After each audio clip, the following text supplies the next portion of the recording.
আমার বলতে যে ভাই তাহলে কি করব? আলি 15 দিন উজু করে নামাজ পড়াবে, আর বাকি 15 দিন এই উজুই কাজ চালাবে। আমার বলছে কারিউল্লাহ ভাই, আমি এখন 13 বছর রয়েছি। ক বছর? বলে যেদিন আমি প্রথম ঢুকি আমার মাইনে ছিল 300 টাকা প্রথম, এখন আলহামদুলিল্লাহ 3000 টাকা। কটাকা? হ্যাঁ 3000। আমি বলি তুমি তো মৌল সাহেব ভালো। বলে কিরা? আরে শোনো, এটা মাঘ মাস। আচ্ছা মাঘ মাসে বিরাট ঠান্ডা পড়ে, আমি আপনি তো নামাজ পড়ি না, বাদ দেন, ইমামের দায়িত্ব পালন করতে হবে না? হবে না? তাহলে ইমাম সাহেব প্রত্যেকদিন ভোরে উঠে উজু করছে না? করছে না? তাহলে এই ঠান্ডার সময় প্রতিদিন যদি ওঠে তাহলে একদিনও ঠান্ডা লেগে যেতে পারে না? আর ওর কাশি হতে পারে না? সর্দি হতে পারে না? পারে না? ডাক্তারখানায় গেলে 800 টাকার নিচে কাজ হবে? কথা বলে না? তাহলে ও যদি 800 টাকা ডাক্তারে যায়, 3000-এর ভিতরে থাকে, ওর বউ খাবে কি, ওর বাচ্চা খাবে কি, আর ওর সংসার চলবে কি? তা আমার বলতে যে ভাই তাহলে কি করব? আলি 15 দিন উজু করে নামাজ পড়াবে, আর বাকি 15 দিন এই উজুই কাজ চালাবে।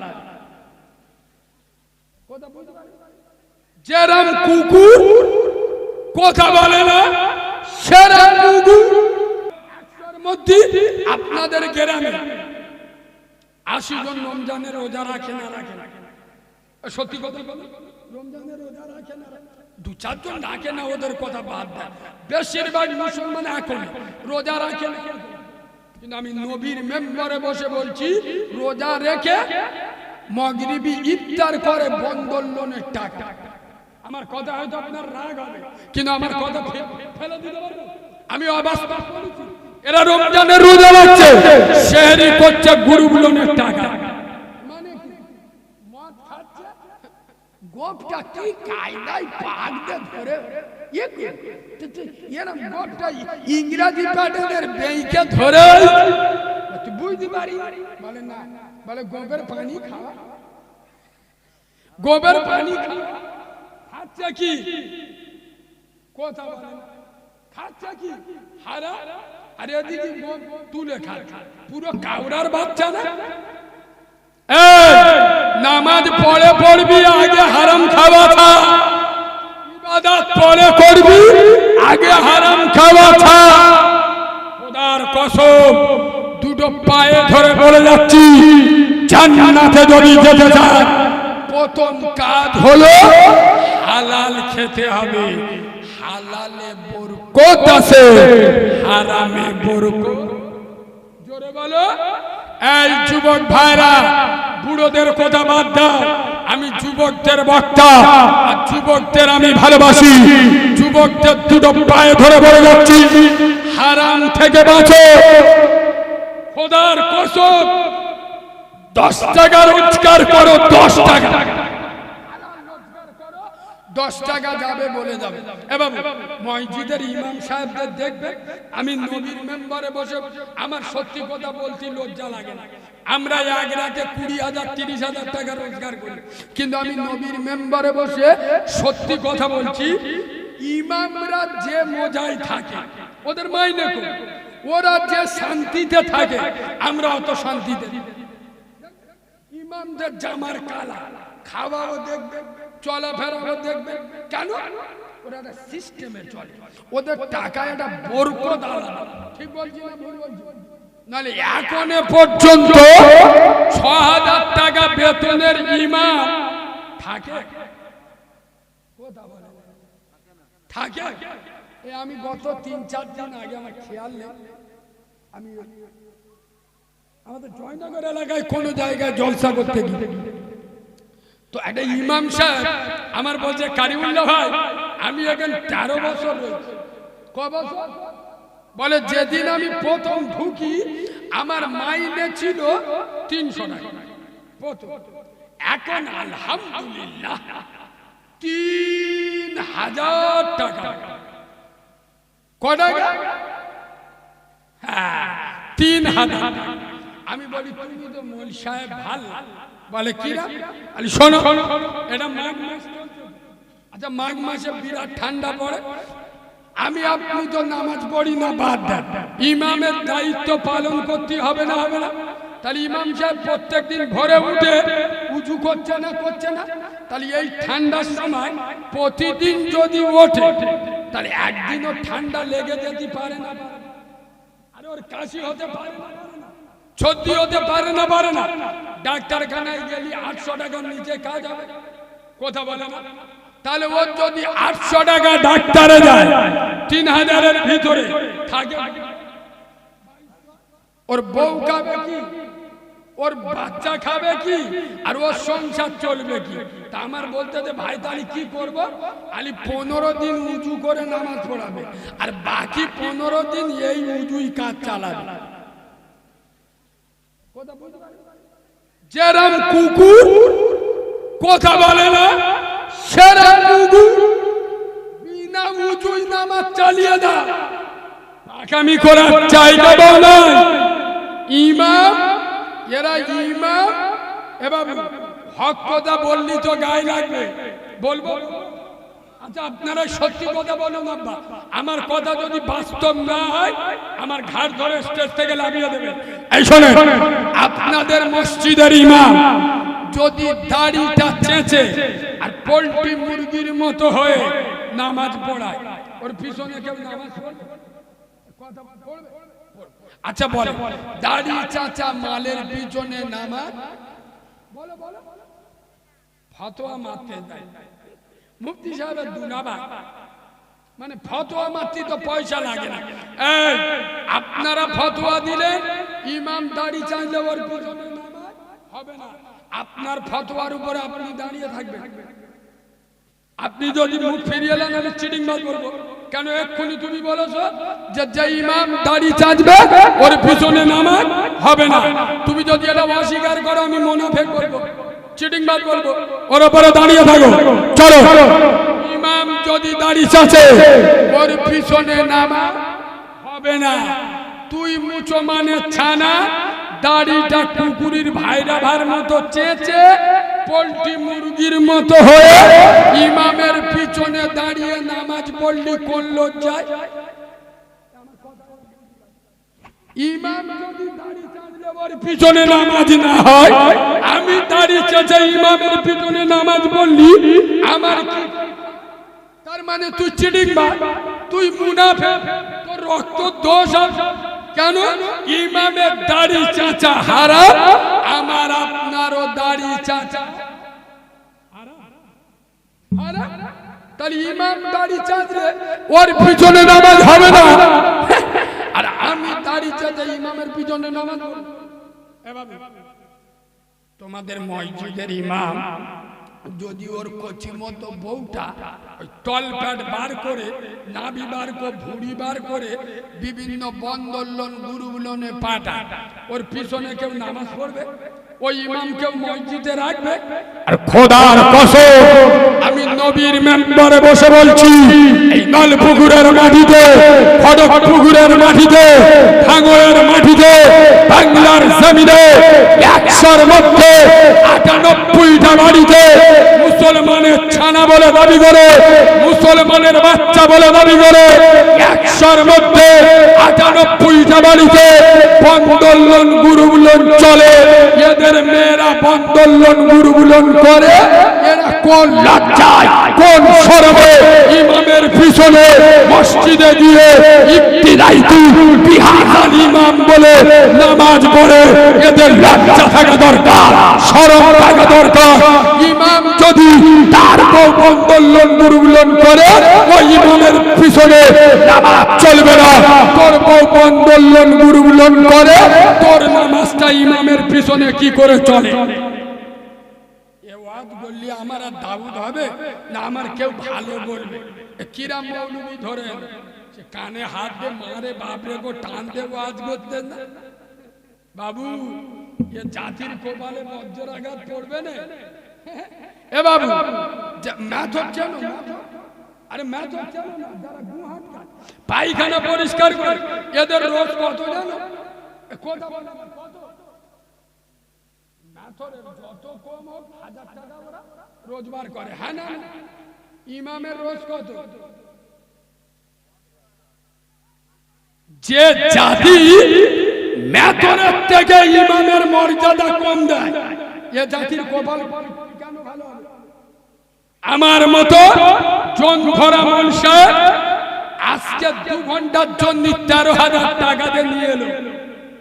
আর যে ইমাম বাপ মরে গেলে, মা মরে গেলে, ভাই মরে গেলে পাশে থাকবে, যে ইমাম বাপকে ছেড়ে, মাকে ছেড়ে, নিজের সংসার ছেড়ে, আদরের বউ ছেড়ে মসজিদে আছে, কেন?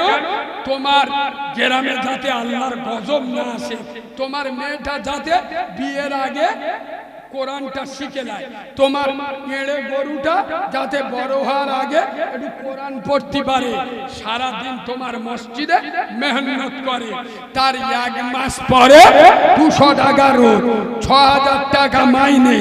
মেথরের থেকে একটা ইমামের মর্যাদা কো, খোদার কসম এ জাতির উন্নতি হতে পারে না। ইমামের মাইনে করবেন 20,000 30,000, ইমামের মাইনে বেশি হলে এক শ্রেণীর লোকেদের ফাটে। ওই সব বাঁদরের বাচ্চাদের জিজ্ঞেস করো, হাই স্কুলের মাস্টারদের 90,000 টাকা মাইনে, ওখানে হিংসা হয় না? কলেজের অধ্যাপক 1 লাখ টাকা মাইনে, আর তোর বাপ মরে গেলি কোন পার্টির নেতা দাড়ি চাচা মাল জব কার্ডের টাকা যারা ঝেড়ে খায়, ইয়েতিম অনাথের মাল হারাম মাল বিসমিল্লাহ বলে খায়, ওই রকম কুকুর বাঁদর কি জানাজা পড়লি কেন? কথা বলে না? তাহলে যে ইমামের জানাজা পড়াবি, সেই ইমাম যদি 15,000 বেতন হয়, এই জন্য আমি গত মাসে একটা ইমামদের নিয়ে ওয়াজ করেছিলাম। আগে তো যা করে দিছি নেটে চলছে, গত মাসে একটা অন্য ওয়াজ করেছি, সেটা আজকের আমি বলবো। কি জানেন, আমি পশ্চিম বাংলার মাটিতে এই বাবু 1 সপ্তাহ সময় নেব, মসজিদের ইমামদের মাইনে 10 থেকে 15,000 টাকা করে ছাড়বো। কত? এটা কিন্তু মমতার কাছ থেকে। আরে ইমাম বাদায় তো মোল্লারা পেশাব করে দেয়, ইমামরা ইমাম বাদায় মুতে দেয় রে। এ তো মুসলমানের মুনাফিক, এরাই তো রাজনীতি মসজিদে ঢুকিয়েছে। এরা মসজিদে জাকাতের টাকা নিয়ে চলে। আচ্ছা বলবে, মসজিদে জাকাতের টাকা চলে, মসজিদে মানুষের টাকা চলে, তা রাজনীতির টাকা কি করে চলে? ঠকালো কারা? তোমরা।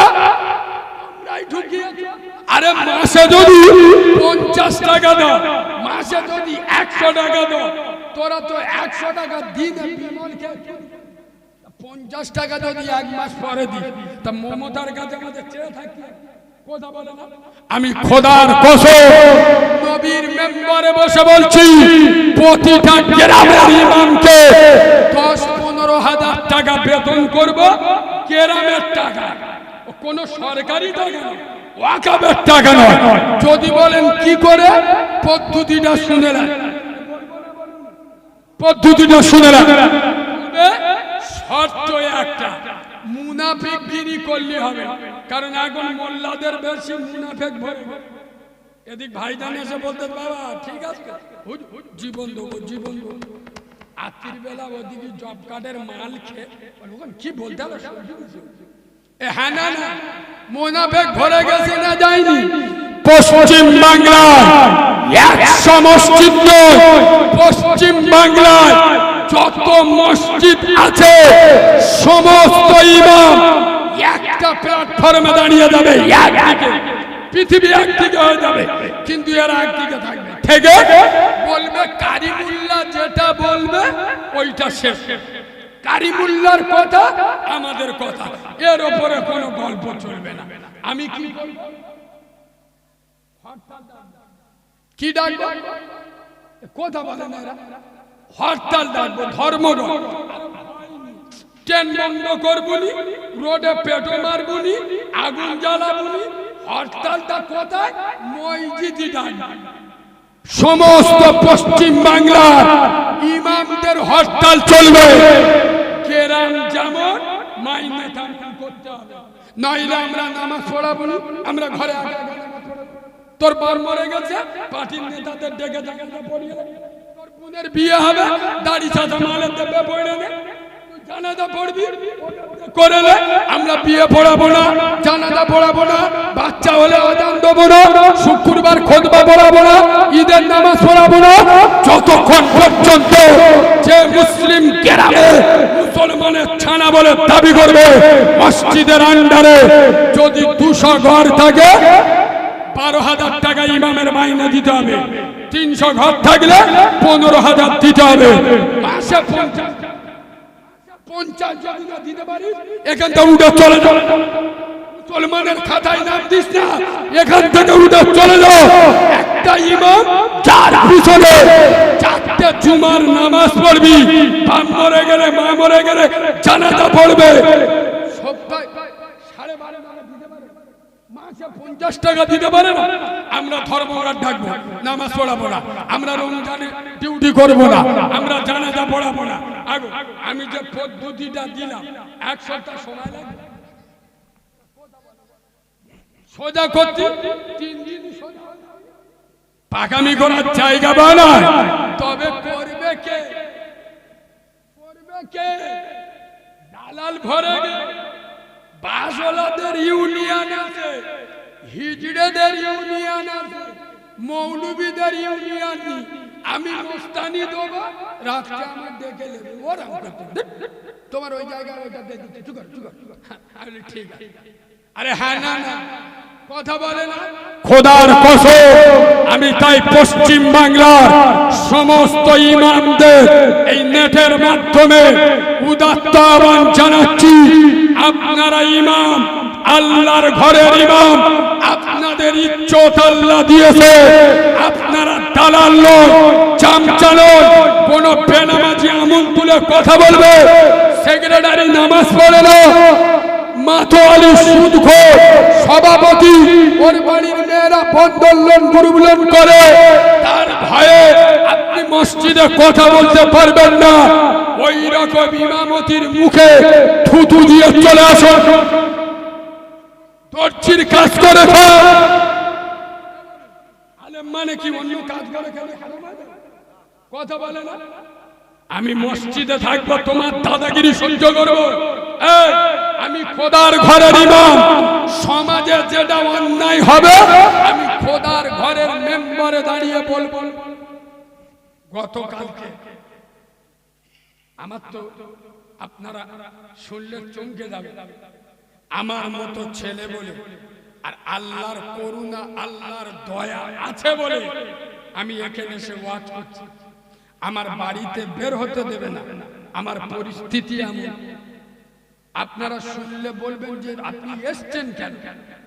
আমার গলার ভিতরে এত বড় একটা টিউমার হয়েছে, এত বড়। সেই অবস্থায় আমি এখানে এসেছি জীবনের ঝুঁকি নিয়ে। সোনার আব্বা আজকের বলেন যদি আমার ওই টিউমারটা ফেটে যায় আমার অবস্থা কি হবে বুঝতে পারছেন?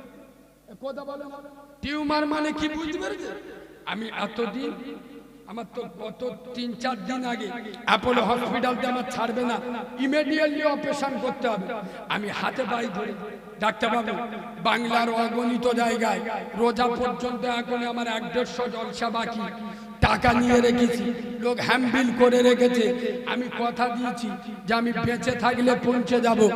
আপনি ওষুধের দ্বারাই দেখেন, আল্লাহ তো ডাক্তারের ডাক্তার।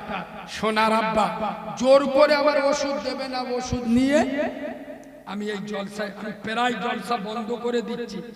দোয়া করবে। আমার মা নেই তো, আমার দোয়া করার কেউ নেই। নেটে যারা শুনেছে আমি যেদিন হয়েছি আমার মা মরে গেল, তো আমার মা নেই, তো আমার দোয়া করার মতো কেউ নেই। আমি এখান থেকে ডাইরেক্ট ফুরফুরা হয়ে আগামীকাল সকালে পিজি হসপিটালে সার্জন ডাক্তারের সঙ্গে আমার অ্যাপয়েন্টমেন্ট করা আছে। আপনারা আমার জন্য দোয়া করবেন। আল্লাহ যেন বিনা অপারেশনে, আল্লাহ সব পারে না পারে, এই প্রতিবাদী কণ্ঠটার জন্য আপনারা দোয়া করবেন। এই আব্বা দোয়া করবেন। আমি মাহারা ছেলে, নবী বলেছে অনাথদের দোয়া কবুল হয়। আমি আপনাদের জন্য দোয়া করব, আল্লাহ যেন আপনাদের মাই মুরব্বি আযাবুল কবরটা মাফ করে, কবরগুলো নুরুন আলা নূর করে, কবরগুলো যেন বেহেশতের বাগান বানিয়ে দেন। বলেন আল্লাহুম্মা আমিন।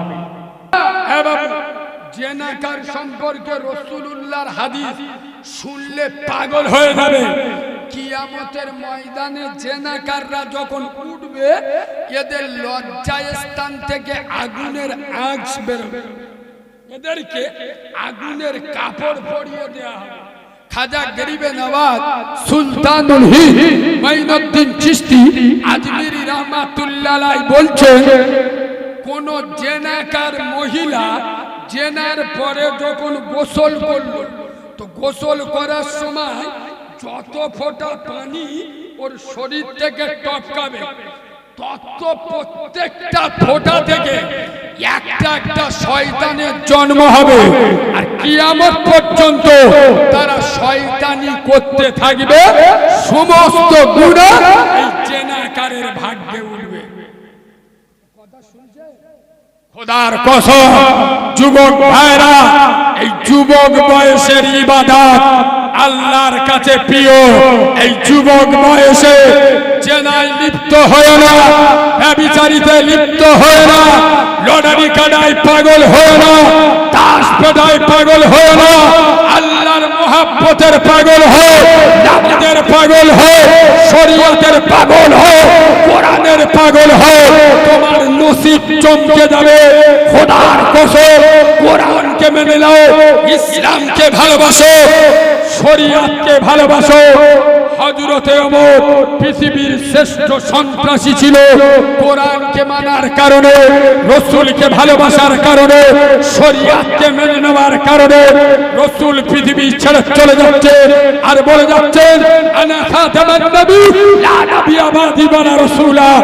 আমার পরে নবী আসবে না, রাসূল আসবে না। হ্যাঁ, আমার পরে যদি কেউ নবী হতো, লাকানা উমর, আল্লাহ উমরকে নবী করত। একবার সুবহানাল্লাহ। নবী হওয়ার মতো পাওয়া অর্জন করেছিল, নবী হওয়ার মতো যোগ্যতা অর্জন করেছিল আমাদের বাপ দাদা 14 পুরুষ মুসলমান। এখনো পর্যন্ত হারাম খাওয়া ছাড়ি। তবে আমি নবীর মেম্বারে বসে খুব দায়িত্ব নিয়ে বলছি, যেটা বুঝতে পারবেন না আমার জিজ্ঞেস করবে। আমি এত মুসলমানদের বিরুদ্ধে উল্টোপাল্টা বলি তো, তারপরেও আমি বলছি, কি জানে, মুসলমান জাহান্নামে যাবে না। মুসলমান কোথায় যাবে না? খোদার কসম আমি নবীর মেম্বারে বসে চ্যালেঞ্জের সাথে বলছি, মুসলমান জাহান্নামে যাবে, কিন্তু মুচো মানে ছানা হলি 100% জাহান্নামে। কথা বলো কেন? মুসলমান কোনদিন বেনামাজি হবে না। মুচো মানে ছানা হলি নামাজ পড়বে না, তা নামাজ না পড়লেও মাল জান্নাতে যাবে না। মুসলমান কোনদিন হারাম খাবে না। মুসলমানের বাচ্চা হলি হারাম খাবে। এই আজকের কিতাবে দেখছিলাম, খোদার কসম, আয় আব্বা হযরতে আলী শেরে খোদা আলী, একবার সুবহানাল্লাহ বলো না। আমার কথায় কি রাগ করছো? একটু মিষ্টি করে সুবহানাল্লাহ বলো না। আয় আব্বা, হযরত আলী আর আম্মাজান ফাতেমা 3 দিন খাওয়া হয়। হযরত আলী 4th দিন বেরোচ্ছে, আর আম্মাজান ফাতেমা মানে ওনার স্ত্রী আমাদের আম্মাজান ফাতেমা হুজুরকে বলে বেরোচ্ছে, ফাতেমা আজকে দোয়া করো আল্লাহ যেন কিছু মিলিয়ে দেয়। হযরত আলী বার হয়ে বলে, খুব গুরুত্ব দিয়ে শোনে, যখন বিকালবেলা হযরত আলী ফিরছে, আম্মাজান ফাতেমা দরজার কাছে লক্ষ্য করে দেখছে হযরত আলীর মুখটা মলিন হয়ে আছে, হাতটা ফাঁকা, আরে ক্লান্ত চেহারা নিয়ে ঠুক ঠুক করে ফিরছে। আম্মাজান ফাতেমা হাজার যাই পারে হোক, স্বামী তো মুখের দিকে তাকিয়ে আমার কলিজার টুকরা স্বামী কি খবর, যে ফাতেমা আজকেরও কিছু পাওয়া যায়নি। আম্মাজান ফাতেমা বলছে স্বামী তা আপনার মন জন খারাপ কেন? পেলে আলহামদুলিল্লাহ, পেলে শুকরিয়া, না পেলে সবর। সুবহানাল্লাহ। কারণ ঈমানদার সর্বহালতে প্রশংসা করবে। জোরে বলুন, পেলে আলহামদুলিল্লাহ প্রশংসা, না পেলে ইন্নাল্লাহা মা'আস সাবিরিন, ধৈর্যকারীদের সাথে থাকে আল্লাহ। আলী মন খারাপ করো না, তোমার যদি মুখে হাসি না হয়, আমি রাসূলুল্লাহর কন্যা, আমার নবুয়তের রক্ত আমার শরীরে আছে। আলী না হাসলে বাড়ির দরজা খুলবো, জোরে বলো খুলবো না। হযরতে আলী আদর করে মিচকি হেসে দিলেন আর বাড়িতে ঢুকলেন। খোদার কসম, হযরত আলী বলছেন আমি ফাতেমার মুখের দিকে তাকিয়েছি, চতুর্থ দিনের ক্ষুধার্ত ফাতেমা, দুঃখ হয় নাই, কষ্ট হয় নাই, চোখে পানি নাই। স্বামী যাতে কষ্ট না পায়, দুঃখ না পায়, বেদনা না পায়, আমি আমার ফাতেমার মুখের দিকে তাকিয়ে দেখছি এক টুকরো মুখ ভরা হাসি। আমি আলী প্রাণ ভরে আল্লাহর কাছে দোয়া করছি, আল্লাহ আমি আলী শুধু আমার স্ত্রী ফাতেমার জন্য নয়, আমার ফাতেমার মতো যত নারী কিয়ামতের সকাল পর্যন্ত আসবে, আল্লাহ সমস্ত মহিলাদের উপরে আমার ফাতেমার আদর্শ যারা পালন করবে তাদের উপরে আল্লাহর রহমত যেন নাজিল হয়। একবার দরুদ শরীফ। আল্লাহ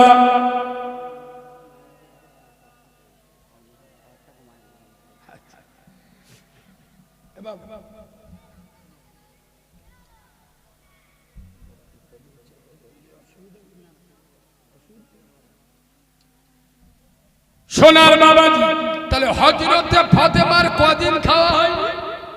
4 দিন।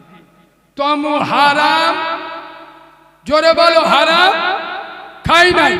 রাসূলুল্লাহ 7 দিন খাওয়া হয়নি, পেটে পাথর বেঁধেছে, হারাম, জোরে বলো খাই নাই।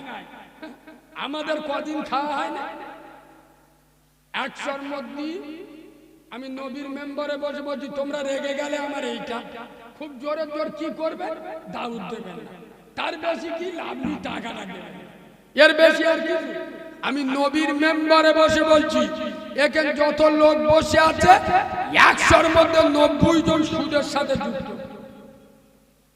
ঠিক বলি না ভুল বলি? 100-র মধ্যে 90 কেন, আমি যদি 95 বলি ভুল করব কোনো না কোনো ভাবে, সে বন্ধন হোক, গুরু হোক, যে কোনো ভাবে। কি ওয়াজ? এরা রাসূলুল্লাহর ওয়াজ শুনবে, এরা নবীর জীবনী শুনবে, এরা ফাতেমার ওয়াজ শুনবে, এরা আলীর ওয়াজ শুনবে, আর বসে বসে কি কান্না কাঁদবে। আমার তো মনে হয় সারা চোখ আমি বাঁদরের বাচ্চা, চিডিংবাজের বাচ্চা, মুনাফিকের বাচ্চা, নবীর খাওয়া হয়নি, ফাতেমার খাওয়া হয়নি, তোর কদিন খাওয়া হয় না রে?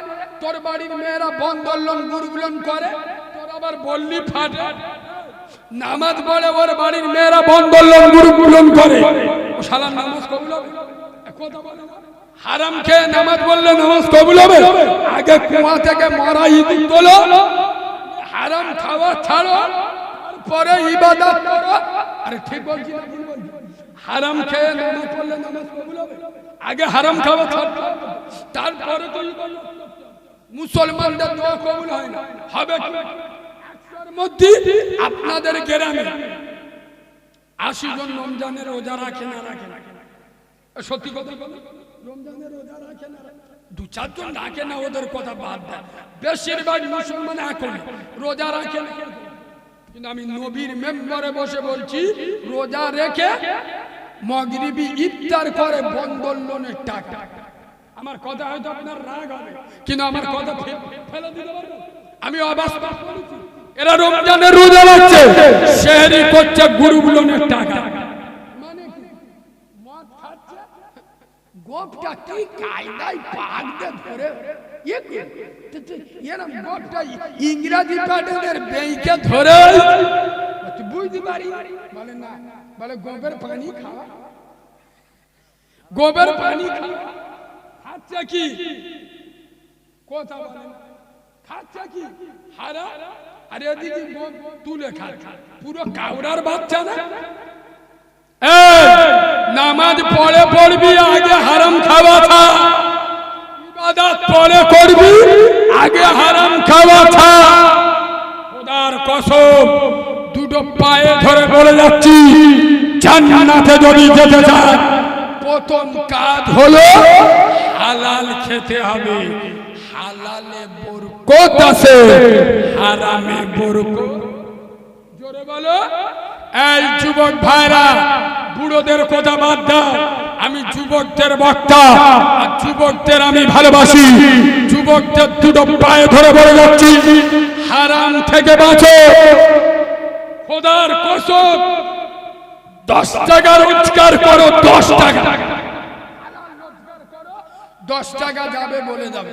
এবং মসজিদের ইমাম সাহেবদের দেখবে, আমি নবীর মেম্বারে বসে, আমার সত্যি কথা বলতে লজ্জা লাগে না। আমরা এক রাতে 20,000 30,000 টাকা রোজগার করি, কিন্তু আমি নবীর মেম্বারে বসে সত্যি কথা বলছি, ইমামরা যে মজায় থাকে ওদের মাইনে কম, ওরা যে শান্তিতে থাকে আমরা অত শান্তিতে। ইমামদের জামার কালা, খাওয়াও দেখবে, চলাফেরাও দেখবে। কেন? ওরা একটা সিস্টেমে চলে, ওদের টাকা একটা বরকত আলাদা। ঠিক বলছি না ভুল বলছি? নাহলে এখনো পর্যন্ত 6,000 টাকা বেতনের ইমাম থাকে, কথা বলে থাকে। আমি গত 3-4 দিন আগে, আমার খেয়াল নেই, আমি আমাদের জয়নগর এলাকায় কোন জায়গায় জলসা করতে গিয়ে তো একটা ইমাম সাহেব আমার বলছে, কারিমুল্লাহ ভাই, আমি এখানে 13 বছর রয়েছি। ক বছর? বলে যেদিন আমি প্রথম ঢুকি আমার মাইনে ছিল 300 টাকা প্রথম, এখন আলহামদুলিল্লাহ 3,000 টাকা। ক টাকা? হ্যাঁ, 3,000। আমি বলি, তুমি তো মৌল সাহেব ভালো। বলে কিরা? আরে শোনো, এটা মাঘ মাস। আচ্ছা, মাঘ মাসে বিরাট ঠান্ডা পড়ে, আমি আপনি তো নামাজ পড়ি না, বাদ দেন। ইমামের দায়িত্ব পালন করতে হবে না, হবে না? তাহলে ইমাম সাহেব প্রত্যেকদিন ভোরে উঠে উজু করছে না, করছে না? তাহলে এই ঠান্ডার সময় প্রতিদিন যদি ওঠে, তাহলে একদিনও ঠান্ডা লেগে যেতে পারে না? আরে ওর কাশি হতে পারে না, সর্দি হতে পারে না, পারে না? ডাক্তারখানায় গেলে 800 টাকার নিচে কাজ হবে, কথা বলে না? তাহলে ওর যদি 800 টাকা ডাক্তারে যায়, 3,000-এর ভিতরে থাকে, ওর বউ খাবে কি, ওর বাচ্চা খাবে কি, আর ওর সংসার চলবে কি? তা আমার বলতে যে ভাই, তাহলে কি করবো? আলি 15 দিন উজু করে নামাজ পড়াবে, আর বাকি 15 দিন এই উজুই কাজ চালাবে। যেরম কুকুর কথা বলে না, সেরম কুকুর বিনা উজুই নামাজ চালিয়ে দেয়। আগামী করার জায়গা বলে ইমাম, এরা ইমাম। এবার হক কথা বললি তো গায়ে লাগবে, বলবো। আচ্ছা, আপনারা সত্যি কথা বলুন আব্বা, আমার কথা যদি বাস্তব না হয় আমার ঘাড় ধরে স্টেজ থেকে লাভিয়ে দেবেন। এই শোনেন, আপনাদের মসজিদের ইমাম যদি দাড়িটা চেঁচে আর পোল্ট্রি মুরগির মতো হয়ে নামাজ পড়ায়, ওর পিছনে কেউ নামাজ পড়বে? কথা পড়বে? আচ্ছা বলে, দাড়ি চাচা মালের পিছনে নামাজ বলে বলে ফতোয়া মারতে দেয়। মুফতি সাহেবের দুনাবা, মানে ফতোয়া মারতে তো পয়সা লাগে না। এই আপনারা ফতোয়া দিলেন, ইমাম দাড়ি চাইলে ওর পিছনে নামাজ হবে না। আপনার ফতোয়ার উপরে আপনি দাঁড়িয়ে থাকবেন। আপনি যদি মুখ ফিরিয়ে নেন আমি চিটিংবাজ বলবো। কেন এক্ষুনি তুমি বলেছো যে যে ইমাম দাড়ি চাঁচবে ওর পিছনে নামাজ হবে না। তুমি যদি এটা অস্বীকার করো আমি মুনাফিক বলবো, চিটিংবাজ বলবো। ওর উপরে দাঁড়িয়ে থাকো। চলো, ইমাম যদি দাড়ি চাঁচে ওর পিছনে নামাজ হবে না। তুই মুচো মানে ছানা, দাড়িটা কুকুরের ভাইরাভার মতো চেঁচে পোল্ট্রি মুরগির মতো হয়ে ইমামের পিছনে দাঁড়িয়ে নামাজ পড়লি কোন লজ্জায়? ইমাম যদি দাড়ি চাঁচলে ওর পিছনে নামাজ না হয়, আমি দাড়ি চেঁচে ইমামের পিছনে নামাজ পড়লি আমার কি? তার মানে তুই চিটিংবাজ, তুই মুনাফিক, তোর রক্ত দোষ আছে। কেন? ইমামের দাড়ি চাঁচা হারাম, আমার আপনারও দাড়ি চাঁচা হারাম। তাহলে ইমাম দাড়ি চাঁচলে ওর পিছনে নামাজ হবে না, আর আমি দাড়ি চাঁচা ইমামের পিছনে নামাজ পড়ব। তোমাদের মসজিদের ইমাম যদি ওর কচি মতো বউটা টল প্যাড বার করে, নাভি বার করে, ভুড়ি বার করে বিভিন্ন বন্দোলন গুরুগুলোনে পাটা, ওর পিছনে কেউ নামাজ পড়বে? ওই ইমামকে মসজিদে রাখবে? আর খোদার কসম আমি নবীর মেম্বারে বসে বলছি, এই নলপুকুরের মাটিতে, খড়গপুকুরের মাটিতে, ভাঙড়ের মাটিতে, বাংলার জমিনে 100-র মধ্যে 98টা বাড়িতে মুসলমানের ছানা বলে দাবি করে, মুসলমানের বাচ্চা বলে দাবি করে, 100-র মধ্যে 98টা বাড়িতে বন্দোলন গুরুগুলো চলে। এদের মেয়েরা বন্দোলন গুরুগুলো করে, এরা কোন লজ্জায়, কোন শরমে ইমামের পিছনে মসজিদে গিয়ে ইবতিদাইতুল বিহাল ইমাম বলে নামাজ পড়ে? এদের লজ্জা থাকা দরকার, শরম থাকা দরকার।